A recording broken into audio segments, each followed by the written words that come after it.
गोरखपुर में चुनाव के बाद पहली बार सीएम योगी का जनता दरबार 350 लोगों की सुनी फरियादें, बोले जरूरतमंदों को मिलेगी आर्थिक मदद।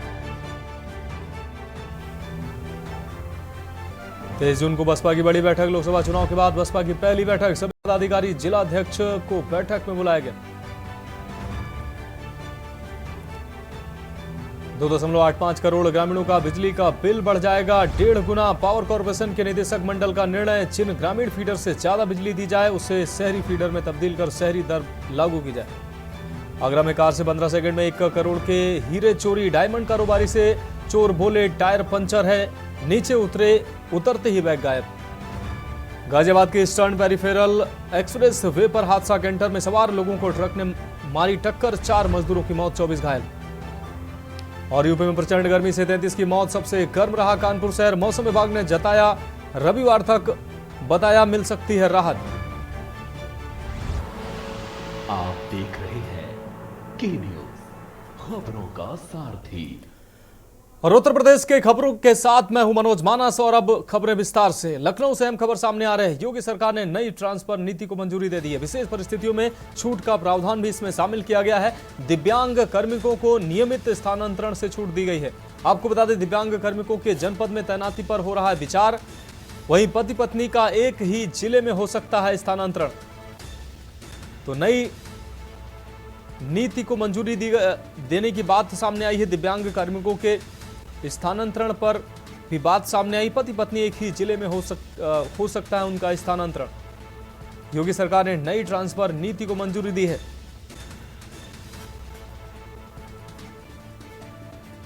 विशेष परिस्थितियों में छूट का प्रावधान भी इसमें शामिल किया गया है। तो नई नीति को मंजूरी दी गई है। दिव्यांग कार्मिकों को नियमित स्थानांतरण से छूट भी दी गई है।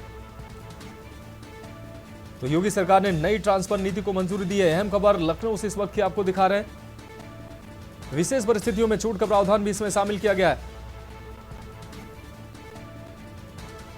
दिव्यांग कार्मिकों को नियमित स्थानांतरण से इसमें छूट दी गई है। वहीं दिव्यांग कार्मिकों के जनपद में तैनाती पर भी विचार किया जा रहा है। आपको बता दें, पति पत्नी का एक ही जिले में हो सकता है स्थानांतरण। योगी सरकार ने नई ट्रांसफर नीति को मंजूरी दी है। विशेष परिस्थितियों में छूट का भी प्रावधान इसमें शामिल है। दिव्यांग कार्मिकों को नियमित स्थानांतरण से छूट इसमें शामिल किया गया है। योगी सरकार ने नई ट्रांसफर नीति को मंजूरी दी है। इस वक्त ये अहम खबर लखनऊ से आपको दिखा रहे हैं। विशेष परिस्थितियों में छूट का भी प्रावधान इस नई नीति में शामिल किया गया है। आपको बता दें, दिव्यांग कार्मिकों को नियमित स्थानांतरण से छूट दी गई है।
तो योगी सरकार ने नई ट्रांसफर नीति को मंजूरी दी है। संदीप मिश्रा हमारे संवाददाता लखनऊ से ज्यादा जानकारी के लिए हमारे साथ जुड़ गए हैं। संदीप, योगी सरकार ने नई ट्रांसफर नीति को मंजूरी दी है। इसमें कई प्रावधान किए गए हैं। दिव्यांग कार्मिकों को नियमित स्थानांतरण, वहीं पति पत्नी को एक ही जिले में स्थानांतरण की बात इसमें शामिल है। बिल्कुल मनोज, देखिए योगी सरकार ने 2024 और 25 की नई स्थानांतरण नीति की जो मंजूरी दी है उसमें कई चीजों का प्रावधान भी रखा गया है। परिस्थितियों के हिसाब से इसमें छूट दी गई है और इसके साथ ही साथ में कई महत्वपूर्ण बिंदुओं को भी रखा गया है। दिव्यांग कार्मिक अथवा 40% से अधिक दिव्यांगता वाले कार्मिकों को नियमित स्थानांतरण से छूट रहेगी और इसके साथ ही साथ दिव्यांग कार्मिकों के अनुरोध पर गृह जिले में तैनाती पर भी विचार किया जा सकता है। और यदि पति पत्नी दोनों सरकारी सेवा में हैं तो उनका स्थानांतरण एक ही जिले में किया जाना सुनिश्चित किया गया है। तो इन तरीके से जो है इस बार नई रणनीति के अंतर्गत जो है काम किया जाएगा, जिसको लेकर के लगातार योगी सरकार इसको लेकर के ट्वीट कर रही है और जो भी विभाग है इन विभागों को भी निर्देशित किया गया है कि जल्द से जल्द इन ट्रांसफर पॉलिसी में आने वाले सभी व्यक्तियों को जोड़ा जाए और इसके साथ साथ 30 तारीख यानी 30 जून तो है वो लास्ट डेट है। उस लास्ट डेट के अंतर्गत सभी ट्रांसफर प्रक्रिया पूरे हो जाने हैं। तो नई जो नीति है उस नीति के अंतर्गत जो पति पत्नी है उन पे विचार किया जाएगा, तो इसके साथ दिव्यांग जो होंगे उन पे विचार किया जाएगा, इसके साथ जो 40% कोटे में होंगे उन पर विचार किया जाएगा। तो इन नीतियों के तहत इस बार जो है ट्रांसफर पॉलिसी में ट्रांसफर किए जाएंगे। निश्चित रूप से संदीप मिश्रा, इस तमाम जानकारी के लिए आपका बहुत बहुत शुक्रिया। तो आपको बता दें कि योगी सरकार ने नई ट्रांसफर नीति को मंजूरी दी है। अब रुक करते हैं अगली खबर का। फतेहपुर से अगली खबर है जहां नाबालिग समेत 2 की गंगा में डूबने से मौत हुई है। तो नाबालिग समेत 2 की गंगा में डूबने से मौत हुई है। अलग अलग गंगा घाटों पर यह घटनाएं हुई हैं। आदमपुर घाट में युवक की डूबने से मौत हुई है। वहीं नौबस्ता गंगा घाट में 2 नाबालिग गंगा में डूबे हैं। एक नाबालिग को गोताखोरों ने सुरक्षित निकाला है, जबकि दूसरे नाबालिग की गंगा में डूबने से मौत हो गई है। तो यह हम खबर आपको दिखा रहे हैं। नौबस्ता गंगा घाट में 2 नाबालिग गंगा में डूबे हैं, जिसमें एक की मौत हुई है। अब रुक करते हैं अगली खबर का। जालौन से अगली अहम खबर है जहां मुख्य आरक्षी वीरेंद्र ने की आत्महत्या। चाकू से गर्दन काटकर आत्महत्या की है। गर्दन काटने से पहले फांसी पर लटका, रस्सी टूटने के बाद चाकू से काटी गर्दन। सभी पहलुओं पर हो रही है जांच। एसपी के द्वारा यह बात कही गई है। डॉक्टर ईरज राजा कैलिया थाने में तैनात था मुख्य आरक्षी। तो रस्सी टूटने के बाद चाकू से गर्दन काटकर आत्महत्या की है। अब पुलिस से सभी पहलुओं पर जांच कर रही है। एसपी के द्वारा यह बात कही गई।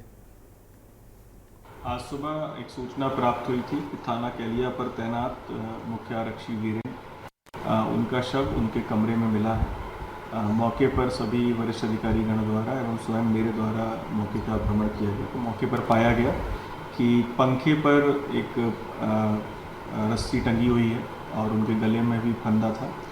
तो वो रस्सी बीच में से टूटी हुई थी और तो ऐसा प्रतीत हो रहा है कि पहले संभवतः उन्होंने फांसी लगाने का प्रयास किया है और उसके बाद जो किचन नाइफ होता है उससे उन्होंने अपने गले पे वार करके खुद को घायल किया और जिसके बाद उनकी अधिक रक्त बहने के कारण मृत्यु हो गई। अब रुक करेंगे अगली खबर का बुलंदशहर से। अगली अहम खबर है यहाँ एक थप्पड़ पर दोस्त की जान लेने वाला शख्स गिरफ्तार हुआ है। पुलिस ने हत्या आरोपी संदीप उर्फ अंकुर को गिरफ्तार किया है। 7 जून को कैंची से गोद कर की थी राहुल की हत्या। सिकंदराबाद के गांव सराय घासी में यह वारदात सामने आई थी, जहां पर दोस्त की हत्या करने वाला साथी गिरफ्तार किया गया। आपको बता दें, एक थप्पड़ पर दोस्त की जान ली थी और अब एक थप्पड़ पर दोस्त की जान लेने वाला युवक गिरफ्तार किया गया। पुलिस ने हत्या आरोपी संदीप उर्फ अंकुर को पकड़ा है। अब रुक करते हैं अगली अहम खबर का। 4 नाबालिग दोस्तों में एक गंगा में डूबा है। कानपुर से यह अहम खबर आपको दिखा रहे हैं। गंगा से घर से घूमने निकले नाबालिग दोस्त परमठ से पहले चारों दोस्त अटल घाट आए हुए थे और अटल घाट पर पुलिस ने नहाने नहीं दिया उनको। एक नाविक पर लगाया डुबोने और मारपीट का आरोप। पुलिस नाबालिग की तलाश में जुटी हुई है। आपको बता दें, ग्वालटोली थाना क्षेत्र के परमठ का यह पूरा मामला है, जहां 4 दोस्त गंगा नहाने पहुंचे थे। अटल घाट पर पुलिस ने उनको नहाने नहीं दिया। एक नाविक पर डुबोने और मारपीट का भी आरोप लगाया है। पुलिस नाबालिग की तलाश में जुटी हुई है। ग्वालटोली थाना क्षेत्र के परमठ का यह पूरा मामला है। अब रुक करेंगे अगली अहम खबर का। श्रावस्ती से अगली खबर है, जहां नेशनल हाईवे 703 पर 2 हादसों में एक की मौत हुई है। बाइक सवार ने साइकिल सवार को मारी है टक्कर। हादसे में साइकिल सवार की मौत हुई है। खड़े ट्रक में ये दूसरी घटना सामने आई, जहां खड़े ट्रक में कार घुसने से बुजुर्ग गंभीर रूप से घायल हुआ है, जिसको मेडिकल कॉलेज बहराइच रेफर किया गया है। तो खड़े ट्रक में कार घुसने से बुजुर्ग गंभीर रूप से घायल हुआ, जिसको मेडिकल कॉलेज बहराइच रेफर किया गया है। 2 अलग अलग घटनाएं शामिल हुई हैं। एक में एक व्यक्ति की मौत हुई है। नेशनल हाईवे 703 पर 2 हादसों में एक की ये मौत हुई है। अगली अहम खबर शाहजहांपुर से है, जहां धरने पर बैठी महिला की हालत बिगड़ी है। 6 दिन से विधायक के पीए के खिलाफ धरने पर बैठी है महिला। अधिकारियों ने महिला को मेडिकल कॉलेज में भर्ती कराया। विधायक के पीए पर जमीन पर कब्जा करने का आरोप लगाया। 6 दिन से धरने पर बैठी महिला की हालत बिगड़ी है। आपको बता दें, अधिकारियों ने महिला को मेडिकल कॉलेज में भर्ती कराया है।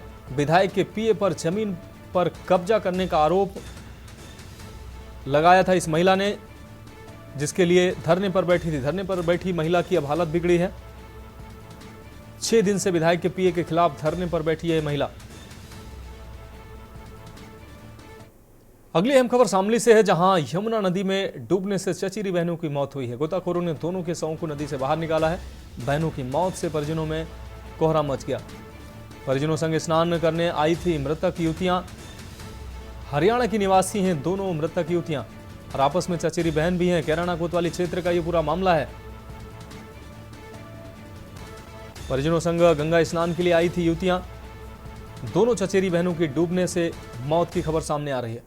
अब रुक करते हैं अगली अहम खबर का। साहित्यकार डॉक्टर अंजना सिंह सेंगर ने आज प्रेस वार्ता करते हुए बताया कि उनको हाल ही में फ्रांस के प्रतिष्ठित अंतर्राष्ट्रीय भारत गौरव अवार्ड 2024 से सम्मानित किया गया। ये सम्मान उन्हें फ्रांस सीनेट पेरिस के लग्जमबर्ग पैलेस में भव्य समारोह में दिया गया है, जहां भारत और विदेश की प्रमुख हस्तियां मौजूद थीं। भारत सरकार में कस्टम अफसर की नौकरी छोड़ 2016 में अंजना सिंह ने साहित्य की ओर रुख किया। आज अंजना सिंह द्वारा लिखित आधा दर्जन पुस्तकें प्रकाशित हो चुकी हैं और जल्द मुख्यमंत्री योगी आदित्यनाथ पर लिखी पुस्तक प्रकाशित की जाएगी। अंजना सिंह अब तक देश और विदेश में लगभग 50 से ज़्यादा अवार्ड जीत चुकी हैं, इसलिए इनका नाम Guinness book of world record के गोल्डन बुक में दर्ज है। प्रेस वार्ता में उन्होंने अपने बारे में और भी जानकारी दी। उनके पति चंद्रभूषण सिंह IAS अफसर हैं और वर्तमान में परिवहन विभाग यूपी के आयुक्त हैं।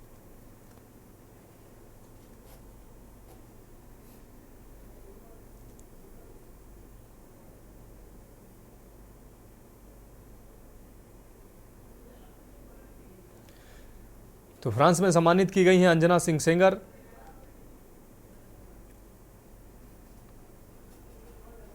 मैं डॉक्टर अंजना सिंह सेंगर एक साहित्यकार हूँ।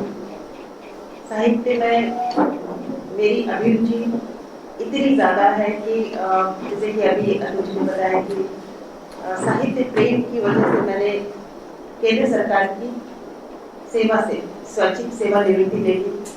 तो आप लोग ये समझ सकते हैं कि किस हद तक जुनून है साहित्य के प्रति। और आज की इस प्रेस वार्ता का जो उद्देश्य है कि मैं ये बताना चाहती हूँ कि मैं साहित्य में जितना जो कर रही हूँ, या शिक्षा के क्षेत्र में कर रही हूँ, या समाज सेवा के क्षेत्र में कर रही हूँ, उन सभी उपलब्धियों की वजह से मुझे फ्रांस की सीनेट में, जो पेरिस में संसद है फ्रांस की, उसमें मुझे वहाँ के उपसभापति द्वारा जो है पुरस्कृत किया गया भारत गौरव सम्मान से, जो बहुत बड़ा सम्मान है।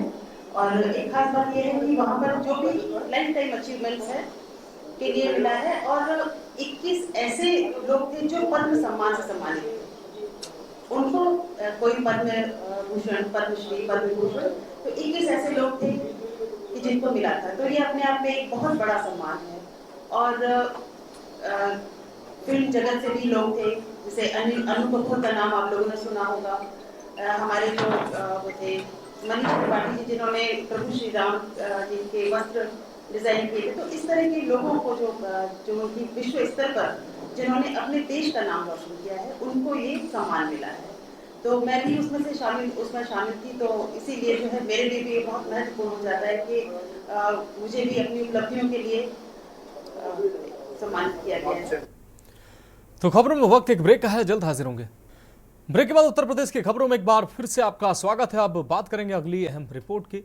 गंगा दशहरा पर आस्था की डुबकी लगाने के लिए रविवार को देश भर में श्रद्धालु पवित्र नदियों के घाटों पर उमड़े और गंगा दशहरा में गंगा नदी की धरती पर आने का ये त्योहार माना जाता है। इस दिन हजारों श्रद्धालुओं ने प्रयागराज के संगम में भी आस्था की डुबकी लगाई। ये रिपोर्ट देखिए। गंगा दशहरा पर आस्था की डुबकी लगाने के लिए रविवार को देश भर में श्रद्धालु पवित्र नदियों के घाटों पर उमड़े। गंगा दशहरा गंगा नदी की धरती पर आने का त्योहार है। इस दिन हजारों श्रद्धालुओं ने प्रयागराज के संगम में डुबकी लगाई। आज के दिन गंगा की उत्पत्ति हुई थी और इसी मनोकामना के साथ हम लोग गंगा स्नान करने आए हैं। और आज यहाँ गंगा के किनारे गंगा स्नान करने के पश्चात पंडा और गरीबों को दान देना हम लोगों का कर्तव्य है। और इससे अब चलते हुए जीवन के साथ साथ अंत काल में भी ये दान पूर्ण काम आता है और इससे संसार का भला होता है, देश की उन्नति होती है। आज ही के दिन गंगा जी का यहाँ पूजन भाव करना चाहिए। उनके जैसे आप यहाँ कोई मेहमान आए उनका स्वागत किया जाता है, ऐसे गंगा जी का पूजन पाठ का स्वागत करना चाहिए। और हम सब गंगा जी हम लोगों के जीवन के प्राण हैं, खासकर हिंदुस्तान के प्राण है। हम सबको चाहिए माँ गंगा आराधना पूजा करें, वंदना करें। ये आप जो देख जाओ तो प्रयागराज में इस पिछले हाईवे हैं। माना जाता है कि इस दिन गंगा में स्नान करने से सभी पापों से मुक्ति और मोक्ष मिलता है। रविवार की सुबह श्रद्धालुओं ने वाराणसी में पवित्र नदी के घाटों पर पूजा की और डुबकी लगाई। आज के दिन भागीरथ जी ने तपस्या की अपने पूर्वजों को तारने के लिए, तो उन्होंने तपस्या की तो गंगा जी को लाने के लिए, तो उन्होंने पहले ब्रह्मा जी का तपस्या की, तो ब्रह्मा जी प्रसन्न हुए तो बोले मैं तो कमंडल से अपना गंगा माता को छोड़ तो दूंगा, पर पृथ्वी पे धरती पे आएंगे तो त्रायमान मच जाए। तो तब क्या करे, उन्होंने उपाय बताया। शिव जी के पास गए, शिव जी का आराधना की, तो शिव जी ने अपने जटाओं में बांधा, गंगा जी को भेजा। तो आज का दिन का महत्व ये है कि गंगा किनारे जो भी आता है अपने पाप कर्म कष्ट बाधा रोग बाधा दूर करने के लिए गंगा स्नान करते हैं। बहुत दूर दूर से आते हैं यहाँ पर, भगवान की जल भी ले जाते हैं अपने घर और नहाते धोते हैं, पूजा करते हैं, दान दक्षिणा करते हैं।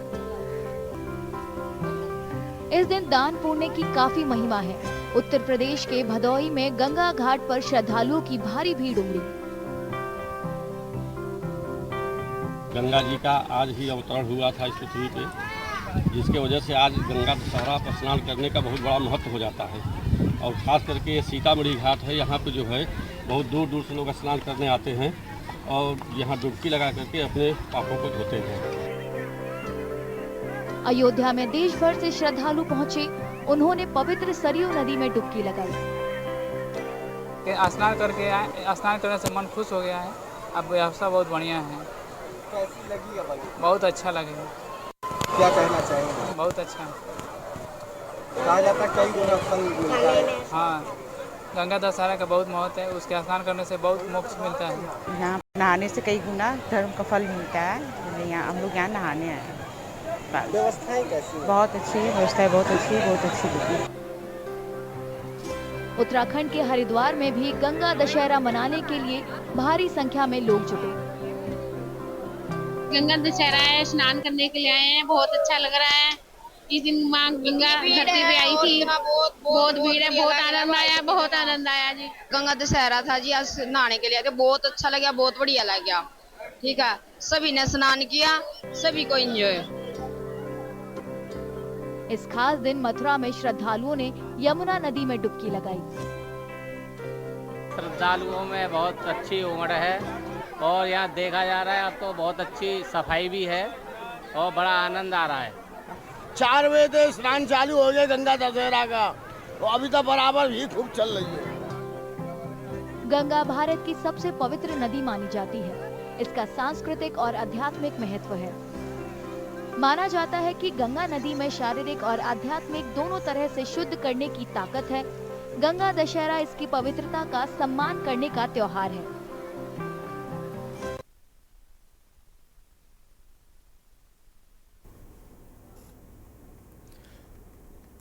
अब रुक करते हैं अगली अहम खबर का। 500 वर्षों के लगातार संघर्ष के बाद जब रामलला अपने भव्य मंदिर में विराजित हुए, तभी से उनको उपहार देने का सिलसिला लगातार चल रहा है। रामलला को उपहार देने के इसी क्रम में आज राजस्थान के शिवगंज से जयपुर होते हुए 5 धातुओं से निर्मित 1.5 टन की गदा आज रामनगरी अयोध्या के कारसेवकपुरम पहुंची। इस पंच धातु की गदा को निर्मित करने वाले श्री जी सनातन सेवा संस्थान की अध्यक्षता में आपको बता दें आचार्य जी श्री सरस्वती जी देव कृष्णा गौर ने बताया कि भगवान श्री राम हनुमान जी महाराज के प्रति अपार आस्था है। इसी वजह से मैंने अपना श्रद्धा सुमन हनुमान जी महाराज के लिए गदा व भगवान श्री राम के लिए धनुष बाण के रूप में समर्पित किया है। हालांकि धनुष का आकार ज्यादा होने के कारण उसको खंडित करके लाया जा रहा है, जो देर रात्रि अयोध्या पहुंचने के आसार है। यह रामलला के मुख्य पुजारी आचार्य सत्येंद्र दास जी को समर्पित की जाएगी। 5 धातुओं से निर्मित इस गदा का वजन 1600 किलोग्राम है, तो वहीं धनुष बाण का वजन 1100 किलोग्राम है। डॉक्टर सरस्वती देव कृष्णा के नेतृत्व में ये यात्रा 12 जून दिन बुधवार को श्री गोपाल जी मंदिर शिवगंज सिरोही राजस्थान से प्रारंभ हुई थी। और भगवान श्री राम के धनुष की लंबाई की अगर बात की जाए तो इसकी लंबाई 19 फीट और चौड़ाई 31 फीट है, तो वहीं धनुष का वजन 1100 किलोग्राम है। बहुत अच्छा लगा। आज अयोध्या में परिवार सहित भगवान परशुराम के दर्शन किए हैं। मैं तो ये कहूँगा सब लोग अयोध्या आए, भगवान परशुराम के दर्शन करें, उनका आशीर्वाद प्राप्त करें। बहुत परिवर्तन है, पहले की अयोध्या में अब की अयोध्या में बहुत परिवर्तन है। चलने के लिए अच्छी सड़कें हैं, अच्छा सुंदर वातावरण है। भगवान परशुराम का अपने भव्य मंदिर में प्रतिष्ठित हुए हैं। हम सब के लिए बहुत ही गर्व की बात है। यहाँ आकर के मुझे बहुत गर्व की अनुभूति हुई है। देखिए, जो हुआ उसकी समीक्षा की जाएगी और फिर ताकत के साथ भारतीय जनता पार्टी अपने काम में जुटी हुई है और आने वाले समय में अच्छे परिणाम प्राप्त होंगे। औद्योगिक विकास विभाग पूरे उत्तर प्रदेश के अंदर उद्योग को बढ़ावा देने पर लगा हुआ है।